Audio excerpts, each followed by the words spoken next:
you like to really succeed as a real estate agent? Maybe you're starting a second career, or maybe you're struggling. You're like, I wish I knew what I was missing. Well, I got it for you today. I got 10 tips to succeed as a real estate agent. Hi, I'm Kathy Byrnes, and I'm a realtor here in the Lake Norman area of North Carolina, which is just north of Charlotte. Anyway, so let's get at it. I will have to refer to my notes because they're so good, but I'll go off and give you all the details. The first thing, commitment. You have to commit to this as a career. This is not a hobby. If it is for you, then especially during these rough bumps that we're going to be going through right now, I'm going to encourage you to get out because you're going to really struggle to succeed. This is a business and it needs to be treated like one. And all the aspects of it.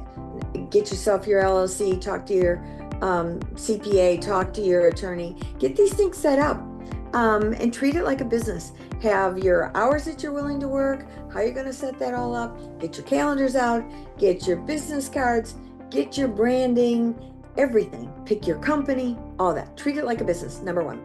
Number two, tenacity. Oh gosh, are you going to need tenacity? Because there are going to be many things that are going to get in your way.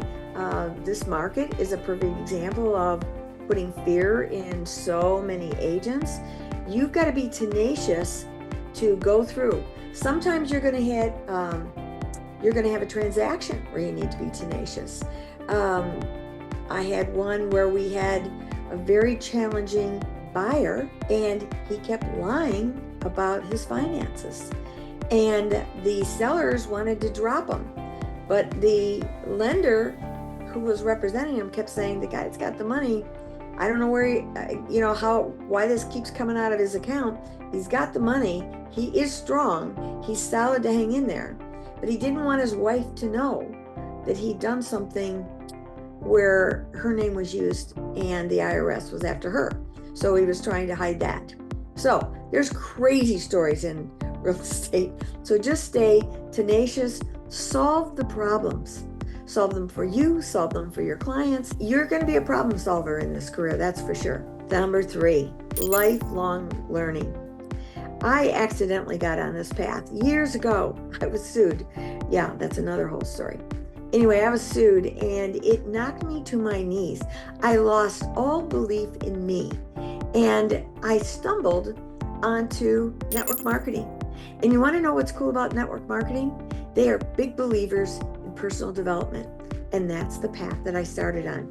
It changed my life because I started studying like attitude. I always was an outgoing person, but attitude when you get knocked down. I was struggling to pick myself up. And I was a single mom raising 2 kids. So your attitude's critical. And how do you do that? Audible books for me. I listen to them all the time. I listen to them on a little bit faster speed because I get bored easily and distracted. So I got to pay attention, you got to talk fast. You got to show me stuff fast because that's how my brain works. Maybe you're not like that, but Audible's great. Maybe you just want to read. For me, time, I'm trying to be efficient with my time on that too. So, but personal development is not just about attitude and it's about business skills. It'll, read books. I've got I think I did one in here of all these great books that I have read through the years. Oh, by the way, hey, almost forgot. Please subscribe below and check this out. Check the whole channel out. I have lots of good tips in here.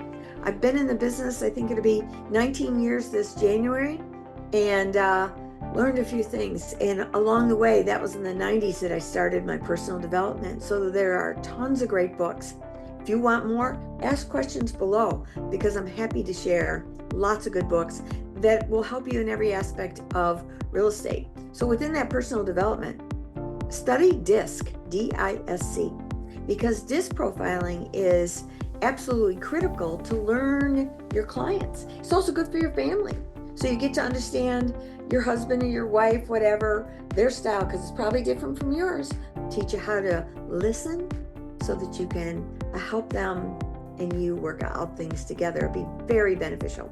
If you go to TonyRobbins.com website /DISC, D-I-S-C, he's got a free one on there that you can take. All the family members can take. Now you'll probably be sucked into his marketing, but he's a good one to learn from, so it won't hurt you. All right, balance and boundaries. Nothing can suck the life out of you like real estate. So if you don't set your boundaries of what you're willing and not willing to do, and right now that's a big one too, because the whole talk about, that you're going to discount your commission and things, just pay attention. Remember, this is your business. So don't just do things like at a whim.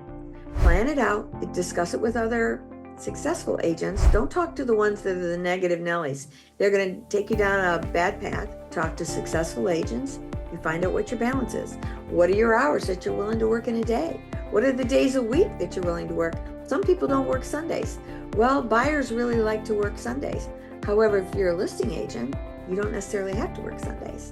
And as you build and grow things with a team or whatever, you can partner with people who don't mind working on a Sunday.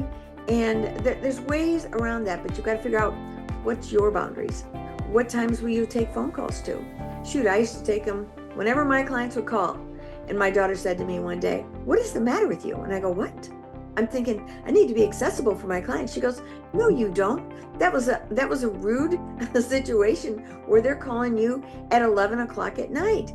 Set your boundaries. It's a do not disturb except for certain calls, like family, that you'll take these calls. Maybe it's after 8, maybe it's after 9. You set your boundaries, right? It's very important.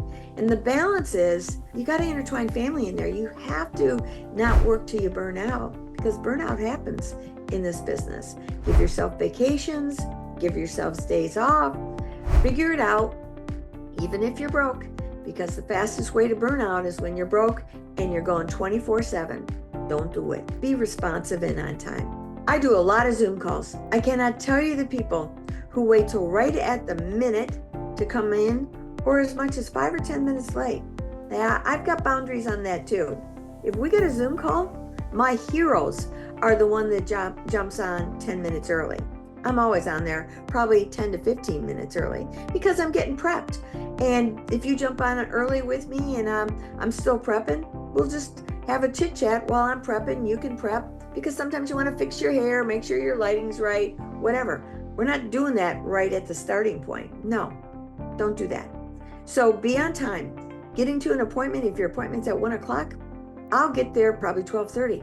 If it's a listing, I'm circling the whole neighborhood. I'm getting my eyes on it if I don't already know it. But even if I knew it, what's happening in the neighborhood? What just happened I didn't know about? Is there a new house going up?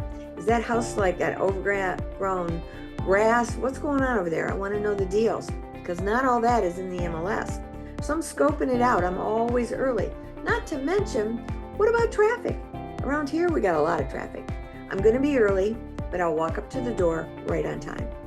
I don't usually go to knock on the door early because they're expecting me at a specific time.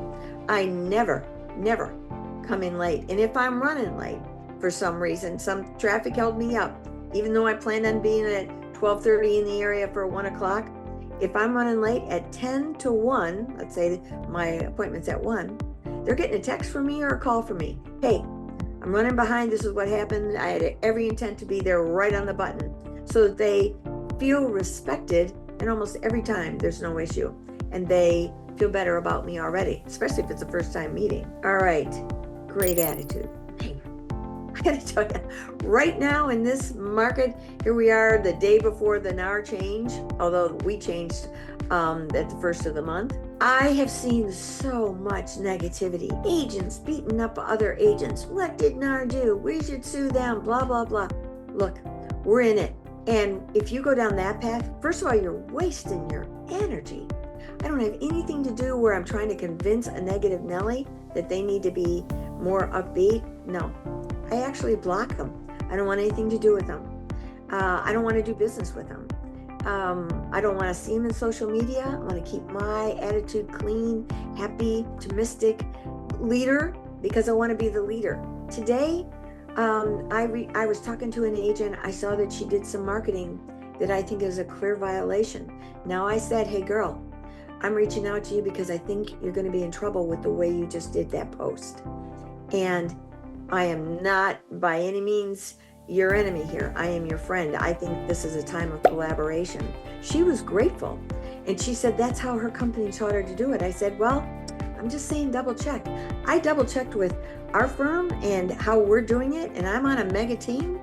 And she was within a click of the MLS, and she had the percent that they were offering the buyer's agent. You can't be that close. Yeah, it's 2 clicks away is the rule, but hers was right going in. It was dangerous, and I wanted her to know. And I also wanted her to be able to talk to her broker and say, double check that is that exact way that they did it will work. Get someone and get it in writing from the MLS, because they're the ones that are policing it all. I didn't want her to get fined. I didn't want her whole firm to get in trouble. They're not with my firm, they're with a different firm. I don't want anybody to get in trouble. This is our business, and we need to collaborate and come together. So attitude, come on, let's be good attitude. Let's empower each other. That's the license plate on one of my cars. So I'm a big believer, lift each other up. Number 7 is always building and connecting with networking. I've been in a BNI chapter since 2008. Man, has it helped my business. Now, I'm a natural connector anyway. My granddaughter says I just love to just go meet people and gab away. I do. I'm interested in people. I want to find out your story. I'm interested in how I could be of service. I even send out a send-out card once a month, and on the front it says, I got a guy and a gal too. Inside, because it's a physical card that goes out, I created online. Send-out cards does it that way. They're great cards, by the way. And so what I do in there is I'm featuring a vendor that I trust, know and trust, and I'm sending it to my clients, to the different vendors like that are in my BNI chapter. And why do I do it to the vendors? Because I want them to know that I'm going to promote them. I believe in them. Who are they going to give business to? Me. That's right. And my clients, I want them to know, think of me for everything that you need. I get calls every single month because they know Kathy's got a guy, and I do. And if I don't, I tell them, if I don't have a guy, I know a guy's got a guy. So you can count on me. And that's how I network and I stay connected. You could do that through your schools with, if you're mom or dad where you got your kids in sports, get connected with all those people. What can you do to help them? Do not be pitching yourself as a realtor like you gotta, anybody want to buy sell a house? No, it's not the approach. Be the one who's, hey, if anybody needs a vendor, or say, boy, man, I just had my roof cleaned, my gutters cleaned, and the roof sprayed down, and my whole house was power washed. This guy's amazing. Anybody need anything like that? You come from a giving, and people are going to connect with you. 8, leverage time and tools. So leverage is critical. Now me, I'm like this little, I'm a squirrel, scooting all over in directions. So I need to leverage my time. You need systems, you need tools. So you'll see I have another channel on here called a YouTube channel, Tech Savvy Realty Solutions. The link's going to be below. And there's lots of tools in there that I use in my business. I'm going to tell you about one right now, and that is BombBomb, B-O-M-B, B-O-M-B, all one word. You know what's cool about that? You can send videos to your clients. You just turn on your video screen, and I know you're going, I don't like to be on video. So what? Get over it. You better be visible. I'm going to touch on that in a minute. But BombBomb, what's cool about that is you can send a quick 1-2 minute video that's personalized to your people, and it freezes it in your email like it's, you know what I mean? It's a frozen video, and it's right inside your email. So instead of a link, that's the difference. And so they click on it, and it's like, hey, Betty, how are you? I was thinking about you today. I know you were looking for a roofer. I got a great guy. And here's his contact information below. Hope he helps. And if you have any problems, let me know. And if you know anybody else that needs something, remember, I always got a guy or a gal. And you shoot that email off, you can see it if they opened it and how much they watched it. Did they watch a second? Did they never even look at it? That's going to give you some insight of the relationship you got going on. If there's someone you really want to do business with, then you better up your game with how you're going to connect with them a little bit more, right? So I got lots of tools. So that's how you leverage your time too. bringing in different tools, assistants, VAs, things like this. I've got information on all of that on both my channels. So check out the channels, guys. Number 9, give back. Oh yeah, I kind of touched on this already.